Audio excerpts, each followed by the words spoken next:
birthday. So we have a ton to cover, ton to unpack. So I'm not sure if Damon's coming on with us or not. Guys, Curt Anderson, thank you. Welcome. Happy Friday, May 14th. And guys, man, I've been looking forward to this for like 8 months or so. So this is my dear friend. There he is. Damon, we were just talking about you, dude.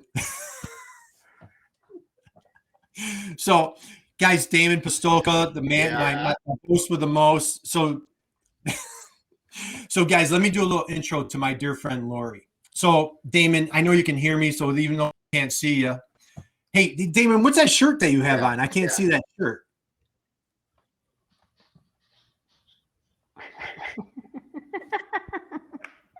The two old dudes from the Muppets, man. We had to wear it just for you, Lori. We had to wear it. Thank you. So, right.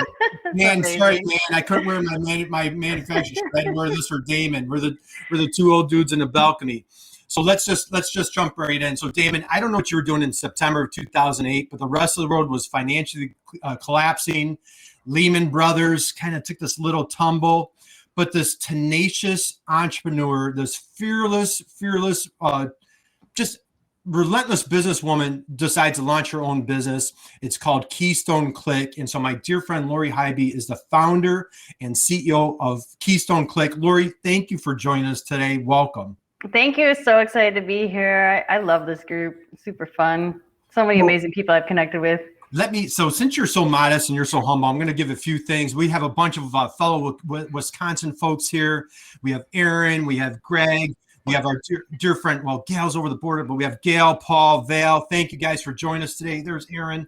Greg, miss you, my main man in Madison. So, guys, Lori has a bunch of things going on. First off, she's going to teach us how to skate to the puck, man. Her gloves are off. She's there's not a bigger hockey fan in the city of Milwaukee than Lori. Bring her on the skate on the ice rink. She also has an incredible podcast. I've had the honor and blessing of being a guest. A number of folks here, Lori, just to tell you, there's a lot of great potential guests in our crowd here today. So it's Social Capital, and it's just she had Harry Moser. Mike Womack from the New Jersey MEP was just on. So she has great guests. She is an expert and authority on manufacturing, marketing for manufacturers. Lori, tell us a big question for you. I understand manufacturing runs in your blood a little bit. Mm-hmm. Of all the things to be a marketer for, why manufacturing? Oh, I was actually going to talk about that in my intro, but happy to start now. So my dad was in manufacturing. He worked at a tool die shop in a Chicago suburb for many years. And I just love I have memories of, smelling the little chips and seeing the milky fuel like on the drilling machine and then seeing the end product. I mean, I just think there's so many cool things that happen in manufacturing, and from a marketer, I just really am passionate about helping them tell their story and let people know that there's a lot of cool stuff happening in our country in the manufacturing space. That is awesome. So runs in your blood, dad manufacturer, 2008, you decided to go out on your own, start in manufacturing. And guys, this is one of the great things that you're going to love about Lori is if you go to Lori's website, Keystone Click, it is amazing. We kid around, Damon and I have there's a lot of marketers in our network, and we kid around about being the cowboy's kid with no shoes. We're so focused on helping our clients that we don't pay attention to our websites. Lori doesn't talk the talk. She walks the walk. She has one of the best websites. She has her webinars. She has white papers. She has all sorts of information on there.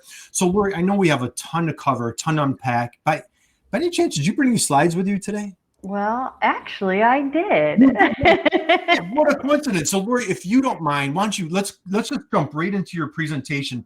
While you're switching that over, I want to share a couple of things on your website. You have the tagline on your website is a better agency. There we go. A better agency experience for you. And you talk about how folks, the scammers, the DIYs, and what we're going to talk about today is a research-fueled marketing program. Who even thinks of that, Damon? So, Lori, go ahead, take it away. All right, I've got a lot of slides. I'm going to power through this, but feel free to throw your questions in the chat. Quick overview on who I am. You get a great intro, Curt. Thank you so much for doing that. We're going to dive into just digital marketing as a whole, focusing first on the research and then building that strategy. As you shared, I own Keystone Click. I host Social Capital. There's a little picture of my dad, Nice. from the 80s, as I talked about. Keystone Click is a strategic digital marketing agency. We help our clients build brand awareness and generate leads online. We do that by conducting the research, collecting the insights that really allow us to build a plan that's focused on achieving the goals of our clients, and then we support the full implementation of that. So I already shared my love and passion for manufacturing, so let's get into it. But of course, as a digital marketer, I am going to advocate, if you see something that just kind of is a major aha moment, or you like what I'm sharing, take a screenshot of it, post it on social, tag me in it, and let the world know. Don't just keep that information to yourself. Let everyone know, and let's elevate the whole industry. So what is digital marketing? I really like this definition that HubSpot has, but I've got a couple components that are in it that I'm going to break down, and that's really going to be the feel for the whole presentation. First and foremost, it's about achieving your company goals. And that's, at the end of the day, why build a plan? Why do anything unless you have a very clearly defined goal? The next component is really specific to online marketing channels. And there's more and more channels that continue to come out. I mean, Clubhouse is just killing it right now. There's so many amazing opportunities on there. So let's be strategic about what specific channels we're maximizing to get in front of our audience. And the last component that I really like and that stands out in this definition is the paid, earned, and owned media. And I'm going to kind of tackle that to round up the presentation today. So before we get into the nuts and bolts, I've got a little fun story for you. I like to call it my vacuum story. So a couple years ago, my husband and I, we've been married at the time probably about 13, 14 years. And we realized that our vacuum was basically just a hand-me-down vacuum. And it was time for us to buy a new one. So what's the first thing that we do? We go to the internet. We start looking, what are the best vacuums? There's so many options. Oh my gosh, there's carpet, there's hardwood, there's things that wash and that clean at the same time, things that do both. We have dogs, so that was important.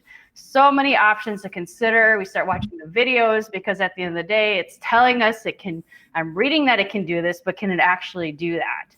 And then, well, we go leverage social media and say, hey, people that I know, like, and trust already, what do you recommend that I buy? So we got 42 comments in 24 hours, which is mind-blowing. And Facebook has a specific tool now for recommendations. You see people asking questions all the time on LinkedIn, on Twitter. Clubhouse has gotten really big on that. All the social channels, there's ways that people are collecting insights and recommendations from their already trusted network. So why do I tell you this story? At the end of the day, granted, it was a business to consumer example. This is the exact process that happens in the B2B space. So any specific challenge that anyone has, and this is actually a study conducted by Google, they're going to start first and foremost with that really low hanging fruit initial challenge. Mine was, what's the best vacuum? I need a new vacuum. Super low, but there's a ton of information that was provided to me. And then they're going to weigh those options. In the B2B space, it's, can I solve this problem I own? Do I need to invest in equipment? Do I need to hire a consultant? Do I need someone to fix something for me? They're looking at what their options are. They're always watching video on some level. Video is just an amazing medium that's giving us a ton of information, and it's visually capturing our attention and telling that story a lot differently than just reading it. The next thing that's happening, especially in the B2B space, is we're looking at what other people are saying. What is the experience that they had from that ratings and review standpoint? So as consumers, we've trained ourselves over the last, 10 years or so, that we make buying decisions. We decide what resort to have a Caribbean vacation at, what restaurant to go eat at when we're traveling, based on other people's reviews. And then we're looking at our established trusted network and saying, who do you recommend for this? Before we're even making any sort of engagement activity. And that's filling out a form saying, I'm interested in some more information from you. So this is really important to understand, that all of these activities are happening before someone is even reaching out and filling out your contact form, or picking up the phone, or maybe even signing up for a webinar with you. So the focus of this, I'm sorry, was there a question? Yeah, it just is so incredible because this is exactly what I'm part of what I'm talking about at Temple University next week is, to see an old guy like me talking about the changing buying habits. I love to educate people on this part. I don't know the stuff that you're going to talk about after this, but I certainly know that our buying habits have changed, just like you're showing here, which is so cool. Awesome. Yeah. And this is direct from Google's mouth, basically, that this is specific to B2B, which is really what's fascinating to me. Nice. So why is it important to create a strategy and to conduct research as part of this strategy? And I like this definition that comes right from Wikipedia, really focusing on creative and systematic work undertaken to increase the stock of knowledge. And that's what we're trying to do, is make intelligent business decisions at the end of the day. The stock of knowledge to devise new applications. What channels are we using? How are we going to use these channels? What message we're putting out there? Let's be smart, especially because it's so competitive out there and there's so many different channels pushing our message on. Let's get the right message in front of the right audience at the right time. So how do we do that? As I mentioned already, we need to define our goals. We have to be smart with these goals: specific, measurable, attainable, relevant, timely. We need to know where it is that we're going in order to build that plan and how to get there. No different than, plugging in an address in your GPS device on your phone. It's going to build a route for you on how to get there because you've clearly defined what the objective is and where you're trying to get. Now that you know where you're going, you need to evaluate where you are today. What is your current state? So you want to identify the metrics. Where are you now? Is it realistic that you can actually achieve that goal in that specific time frame based on your current state? You want to evaluate where you're distributing your message. Look at your website content, your analytics. What are the conversion rates that are happening right now? The more that you understand the data as of today, the better you're going to see the growth that has happened in the future. The next component you want to really dive into is understanding your competitors. Now, I know we've all heard before that, don't worry about your competitors, what they're doing, but realistically, there's lots of information and opportunity for you if you evaluate your competitors. So I like to say anywhere between 3 and 5, evaluate what channels they're out there on. What are they saying? And more specifically, what type of messaging are they saying that people are actually engaging with? How are they showing up in the search engines? Are they paying for ads? How long have they been paying for those ads? So there's tons of resources out there to be able to collect this type of information. But what you're really looking for when you evaluate your competition is you want to identify the weaknesses. Where are they not showing up? What are they not saying? Because that's really the opportunity for you to stand up, especially once you get into and understand your customer, which is what I'm going to talk about next. So an exercise that we always like to do with our clients is really say, okay, identify who is it, a customer that you have right now that you love working with. It's a great relationship, extremely profitable. And at the end of the day, if you would say, I want 10 of these types of clients, this is the customer that you want to think about. So this is an exercise, like I said, that we do, but with this specific person in mind, and I'm just say their name, so for this example, we'll use the name Tony. What are Tony's fears? Who is Tony trying to impress? What does Tony want from me? And you want to start answering these questions as though you're talking to one specific person and really get inside his head. And the next thing you want to do is identify get a third party involved and get this third party to actually have that conversation with Tony and ask them, why are they working with you? How did they find you? What social media channels are they engaging on? Who are they listening to on podcasts? Where do they, who's influencing their buying decisions? The better that you can get inside your customer, that ideal customer that you really enjoy working with and want more of, the better that you can speak and communicate to them so that you can attract more of that type of customer to you. So what I like to do, again, with the Tony example, is I call this a customer persona placemat. And basically you're just answering all those questions and really getting inside their head and figuring out, who is this person? What do I have to say to them? And you keep this in front of you so that whenever you're creating content, you're writing a blog post, you're putting something out on social media, creating a video, you're actually speaking to Tony. You're not speaking to the masses. You're speaking to Tony because this is what he wants to hear. These are the pains that you're solving for him, the message that's going to connect and resonate with him. And then it's going to allow you to attract more of the Tonys in the world. The last thing I want to say about knowing your customer is actually something you should do is evaluate the experience that you are providing to them. So when was the last time you filled out all of the contact forms on your website? You actually called the phone number that you're promoting everywhere, signed up for the newsletters, and just ask yourself, were you satisfied with that experience? Did you get what you were expecting to get? If not, this is a great time to clean that up, because if you're pushing the message out there and trying to attract more of the Tonys to the world, you want to make sure that they're getting that A+ experience. The next component, extremely important, is keyword research. And I've heard people say this, is SEO dead? Absolutely not. I mean, search engine, how many times were you at Google just this week alone?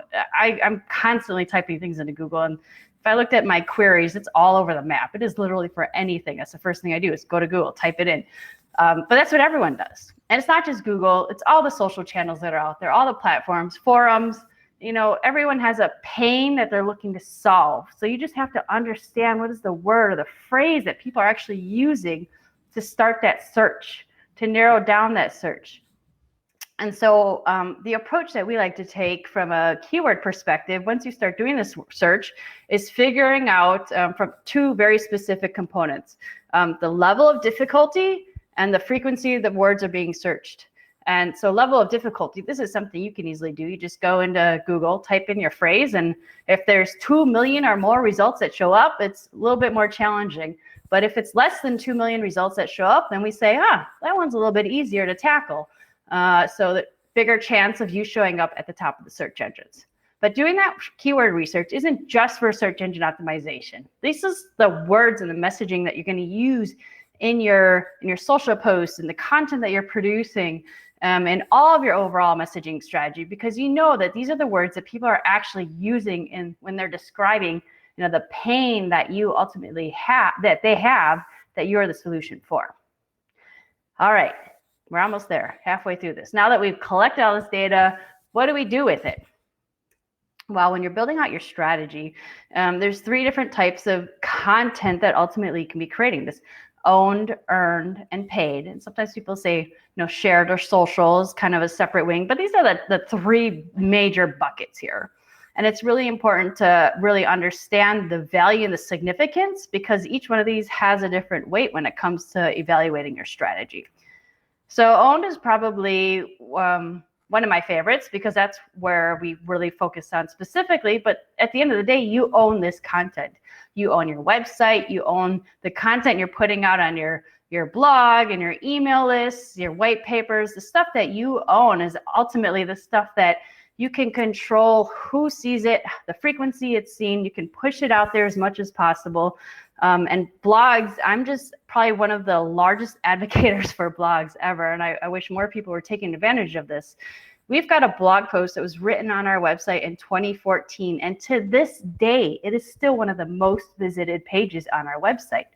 So the time investment it took to write that super meaty piece of content has returned so much exposure and opportunity for us, as opposed to, and I'll talk about this a little bit, the paid channel, where it's kind of a, you get what you pay for. That specific, piece of exposure that someone clicked on, you paid for that, and now it's done. So the investment you make from creating content has a way longer shelf life, as long as you're identifying content that connects and resonates with your audience, speaks to their specific pain that they have, and really showcases trust and value at the end of the day. The next component is earned. Lots of opportunity here. So we talked about the significance of reviews and testimonials, and how that is part of our buying decision process. Is what is the experience that somebody else had, whether or not I knew them. So it is important to make that part of your strategy to try to obtain as many positive reviews as possible. Some industries have, specific review channels that people trust and look to for insights. I know, well, it's not going to come to me right now, but food. I think Yelp was a great one for a while to get some insights for restaurants. But another component from earned is getting exposure in front of someone else's channel. So that's where guest posts or guest interviews, someone else, getting else on someone else's podcast. Curt mentioned a number of you would be great guests on my podcast. Absolutely. And I know a handful of you have been guests already. I love interviewing people, especially that love the manufacturing space. So hit me up if you'd like to be interviewed. And then I can share your message to my audience, that's what it's all about, is getting that earned exposure and getting in front of someone else's channel.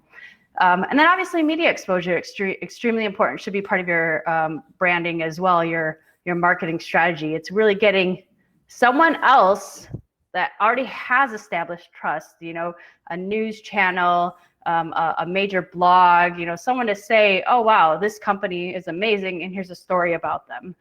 And that last one is paid, which, I said, not necessarily my favorite, because one, these channels are constantly changing. You can be very strategic in maximizing them by really segmenting who is able to see your ad. The price continues to increase, but what's really interesting is the rules are changing significantly. And actually, there was something that came out fairly recently. I actually have a component on that in a slide, but the rules are changing in paid, and how you can target individuals from a privacy standpoint is changing too. And it's changing so fast, I'm not totally up to speed on what's happening right now with that. But this is why I'm a huge advocate for really focusing more on that owned and earned content as opposed to the paid, because it's got a shorter window. It can be extremely effective if it's done right. So those are some tactics. Let's put it all together, leveraging the inbound methodology. So inbound, I'm going to run through this really quickly. Focusing on attracting the right audience. You want to connect with them, capture their information, close that deal, and then just retain them, delight them, keep them happy at the end of the day. As I mentioned, blogs, super impactful. A recent study I read related to just search engine optimization is the majority of content that shows up on page 1 of Google actually has now 2,000 words. I think a couple years ago I was saying 800 words. So your strategy with the depth of the content that you're publishing, it might be changing a little bit. But again, this is where you use those keywords and that research that you conducted to really put strong messaging and speak to the pain that your audience has.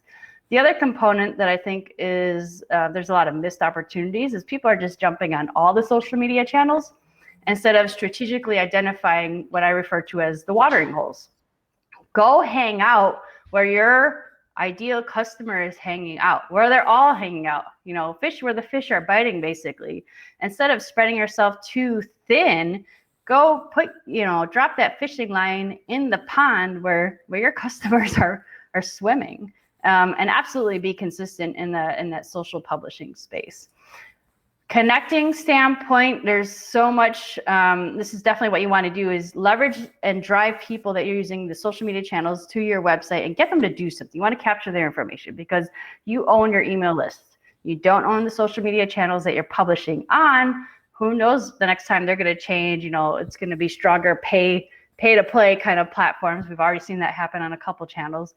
But when you maximize capturing the email, the best way to increase those conversions is to minimize the number of fields that you have, and but leverage the tool. Ask a simple question to help qualify or dequalify that candidate and give you some direction on, is this a good target for me to pursue establishing and nurturing a relationship with, or is this someone that I can kind of push down segment B and just let them keep creating or digesting my information in any way they want.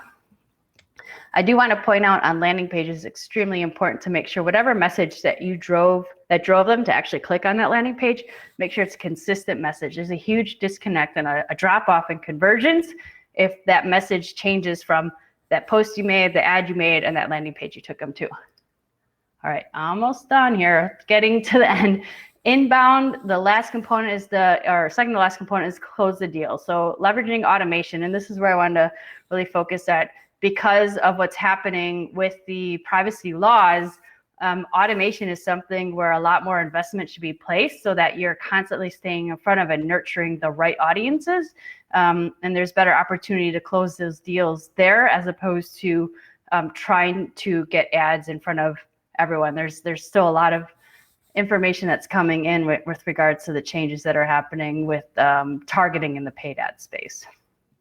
The last component here is you have to give your clients some love. If you're publishing amazing thought leadership content, all around the world, and your clients are saying, well, I'm paying you money and you're just giving everything for free. So hold some of that information back and give them the really meaty pieces and let them know that this is VIP client only content, and make them feel loved and appreciated, and really getting some insights from them is going to go a long way and help you to retain that relationship with them.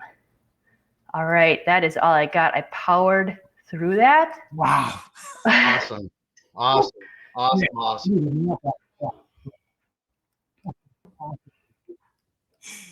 Wow. Guys, no words. There are no words. There are no words for that. So, all right, let's unpack a few things right there. Okay, first off, thank you. You are absolutely amazing. I knew this was going to be amazing. Crushed it. Far exceeded our expectations. Yeah. Aaron gives an applause. Our friend Lee in Chicago, he commented, SEO is definitely not dead. Our friend, now Lori, get this. Did you know you're going to be spanning the states here today? So my dear friend Rebecca is out at Stony Brook and Long Island, one end of our country. Don is up in he liked your fishing connection. He's up in Juneau, Alaska. So we're covering the entire country. Great. We have AJ over in India today. So we're covering, a lot of Wisconsinites are that how are you Wisconsinite? Is that yeah, sure. Cheesehead, so Wisconsin, whatever. We have a lot of Greg Mishu taught me this. Got to give the W, right? So we've been doing a lot of workshops, and let's unpack what Lori just covered. So Lori, you talked about, digging deep into that persona. Our running joke is we like to call them our soulmates, right? So she covered how do you dig into that soulmate? How do you focus on those great landing pages? How do you get on the offensive and get out inbound marketing? Just amazing, amazing strategy. So a couple questions that I have for you. Okay. You come into a manufacturer, and as manufacturers, sometimes they're a little bit resistant to change, just a little bit, right? Just a little bit. When you just, Aaron says, just a smidgen, right? When you come into that manufacturer, it's a little bit resistant to change. Hey, this is how we've done it. This is how we've always done it. What are those conversations like? Or how do you kind of break those barriers to prevent, Allison DeFord calls it the chief hesitation officer. How do you break through the chief hesitation officer? I mean, my approach is to educate and really try to find something that connects and resonates with them. So, you shared the fishing story was something that connected. So then, I like to use the analogies to help illustrate and demonstrate what's happening. Mm-hmm. And I think that's the easiest way to find some way to really get them to understand what's happening in a way that is easy for them to digest that information, because most manufacturers that I talk to don't even sit at a desk. They're not on their computers. They know how to use a smartphone because their kid taught them how to use it, and it's only so that they're texting. Yep. They're not doing anything else. They're not scrolling through social media. So I have to educate and let them know. And oftentimes when we're doing that competitive research, I'll give them a sampling of the information and say, this is what your competitors are doing. And you're wondering why your phone's not ringing. It's because these guys are over here where you can be up here, but you're down here right now. Right. I absolutely love that. Great motivator is what's the competition doing. You covered that in your program on your website. And again, guys, please connect with Lori on LinkedIn. You have to check out Keystone Click. She has a great, great story. If you're wondering, where did that name come from? Lori, we're not going to tell them. They have to go to your website. How's that? Love it. That sounds great. On your website, you talk about research. And again, what this program is just about: research, strategy, implementation, and measurement. So how do you, and you just covered it with your program. When you walk into on the measurement side, how do you help clients? Because we had a program here in New York, and Rebecca was on with the New York MEP. A lot of frustration that I'm hearing is hey, how do I measure success? Or I'm spending a lot of money on Facebook ads and Google ads, and we're just not closing. How do you help your clients with that measurement, and how do you set those benchmarks? Sure. Yeah, that's a great question. I mean, at the end of the day, we have to get clear on the front end and say, what is the goal that we're trying to achieve? And the internet gives you a ridiculous amount of data, and you can easily get paralyzed analyzing the data. But if you get clear and say on the front end, this is the goal. We know what the tactics are. Let's measure these specific tactics and have some benchmarks to say, are we on track or off track? If we're off track, then we can start diving into some of this other data and see if there's a story being told. But if we're on track, let's keep pushing forward. Right. Perfect. And I love that. And again, I'm sorry to keep pushing this, but go to Lori's website, because you talk about SMART goals on your website, and you have some information supporting that. How do you help? If I'm a manufacturer and marketing is brand new to me, and I need it dumbed down a little bit. How do I know what a SMART goal is for me if I'm just starting out? Sure. And I mean, it's just peeling the onion questions. Usually when I ask that question, the first answer I get is, I want more sales. Well, that's easy. Right. So one of the questions I like to ask is, okay, so Curt, you hired us and it's a year in the future, and you say, wow, Lori, you guys knocked it out of the park. I want you to answer and tell me right now, what is it that we did? So helping just set the stage a little bit, and, did we double your business? Okay, well, sure, we can do that, but you're going to pay a huge amount of money because this is a major time investment. But let's be realistic here. Do you want to increase by 10%? Well, what does that mean to you? Is it profit margin? Is it sales? Is it number of leads? Let's get really clear and break this down. And that's where that peeling the onion comes in to say, what does success look like for you? Right. And the great thing you were talking, you're kidding around about drinking from the fire hose. And again, we were at a workshop the other day, and my friend Rebecca and a bunch of us were at a virtual table. We were on remote, and we were at a table, and it does become daunting. It becomes overwhelming. There's as a manufacturer being new to this world, it's man, I've got, I need to do Facebook. I need to do email automation. There's just so many moving parts. How do you help them just kind of instead of eating the elephant, how do you reduce the overwhelm, and how do you take those steps with your manufacturers to be more comfortable? I love that question. It's a great question. Again, I'm going to go back to the goals, because there's so many times, and I specifically put the goals at the top of the meeting agenda, because oftentimes the clients will come in and oh, well, let's do this thing because I read about it. Right. Wait a minute. Let's go back to the goal that we discussed and agreed upon, and let's see, does this help? Is this going to help us achieve this goal or not? Let's minimize the shiny objects and really stay focused and on track here. Right. That's perfect. Hey, on your hockey note, tell everybody on you're very passionate hockey. You're very active in hockey. I need to, before we close out, I need to hear what you've got going on in hockey. I had a game last night. We lost. It was not pretty, but it's okay. I play in 2 co-ed leagues, and I sub in a women's travel league. Well, awesome. So we have a tenacious entrepreneur who's very active with. I know you're active with a lot of tournaments, but I just want to. We want to close out on a couple things. I have a question for you, but before I get into that question, guys, again, if you go to her website, the big thing about Lori and a big takeaway today is you're also an adjunct professor. If I didn't mention that, I don't know if I did mention that yet, but you're an adjunct professor, correct? UW Milwaukee. Yep. So, and again, the thing is, when you hear Lori's presentation, and we were talking about this, I think this is important as marketers. Greg Mishu is big on this. Aaron, Gail, we're always talking about how can we be the educators, But for a manufacturer, they're thinking sales. They're not necessarily thinking about, oh, we're educators too. We're trying to educate them on a particular part, a widget, a circuit board. My friend Rebecca sells a great skincare product, or whatever. My friend Val at Manufacturing. So as manufacturers, talk about, and we can close out on this. Blogging, a lot of content. How do you help your manufacturers be those educators? Yeah, at the end of the day, I just say, what are the questions people are asking you? And they're surprised. They say, okay, for the next week, just write down literally every single question that you are asked.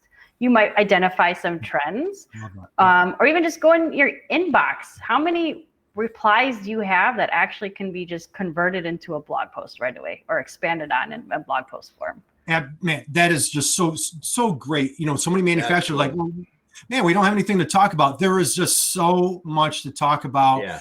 I in the e-commerce business 100 years ago, we literally our customer service team were every question that comes in on email, every question that comes in on phone, how can we get that information on our website? We had a running joke of we're being facetious, but how can we get the phone to not ring? because the goal was, in all seriousness, like how, as a manufacturer, how can you make that ideal buyer, that our soulmates, how can we help them make a buying decision on a Friday night at midnight without having to wait for us to open up our door on a Monday morning, And so that's the goal with all the information. Man, I know, Lori, we could talk all day. I want to get everybody a chance to pick your brilliance at the tables afterwards.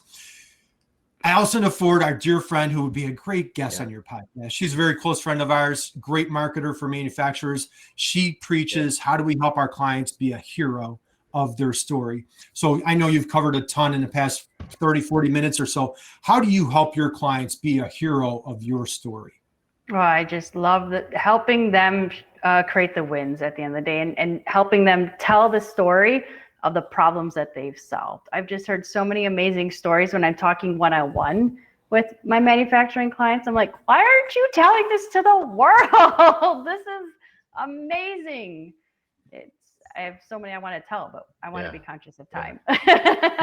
There's so, like I'm working with a team, like, they did that big thing for Earth Day. I'm like, hey, that's a blog post. People want to, yes. We could go on and on, guys. So let's do this. So we're hitting time. I want to give everybody a chance to chat with Lori. I've dropped Lori's LinkedIn profile. Please connect with Lori. Check out her website, guys. I'm telling you, it is a top-notch website. Lori, kudos to you. You've really set the bar high for anybody else in marketing to have that great website. Guys, this Tuesday, Damon, man, if you can't get enough of Damon, Temple University, he's doing a workshop at Temple University Small Business Development Center. My dear friend, Jean, love you, Jean. She's with us today from the Small Business Development Center here in New York. Paul Kishe is our speaker next Friday. He just dropped a thanks, Lori. We can talk, so definitely connect with Paul. He's talking next week. Lori covered the persona. We have a little link for a persona exercise for you guys on our website. Feel free to check that out. So, Lori, nobody wants to hear me sing. Can you sing? Can you sing the Damon for his birthday? You do not. I play sports. I don't sing. Dan Bigger. Come on, dude. Let's do a little happy birthday for Damon. Ready? 1, 2, 3. Happy birthday. Happy birthday. Happy birthday. Come on, Lori. I'm muting myself. Happy birthday, dear Thank you so much. Happy birthday to you. And all seriousness, brother. Here's the t-shirt, man. Thanks. So, Thanks so birthday, much. I apologize. Yes, I apologize. Audio, video quality. I tried to get connected in, hardwired to the internet. Couldn't get it figured out, but if the audio is bad on LinkedIn Live, it's going to be bad. It's going to be good when it hits our website, because Remo does a good job of that, and that'll be next week. Thanks so much. You killed it today. I just got, from my perspective, you were talking about so many things that got me going, and stuff that I'm actually going to cover in the spirit, what I'm talking about on Monday, part of it, which is really cool. And so I have mad respect for you that you playing hockey too. I just gotta say that that's a rugged sport. I had to throw that in. I just think of that, and I start to go, oh, that would hurt, But that's so cool. That was so cool. But anyway, I'm gonna drop it. Damon, real quick, tell everybody where you are. Where your wife took you away for a little weekend. Where are you? I'm down in Seaside, Oregon. We were on Oregon. the beach, and this morning we're FaceTiming. He showed me the Lewis and Clark statue of where they ended their journey at the Yep. Yeah. So right at the water. Damon, you have an awesome weekend, my friend. Lori, God bless you. Thank you for just dropping amazing value for all of us. You're a blessing. Thank you, guys. Thank you, everybody. Go back to the tables and connect with Lori. So we're going to top off. All right. Thank you. Here we go. Peace.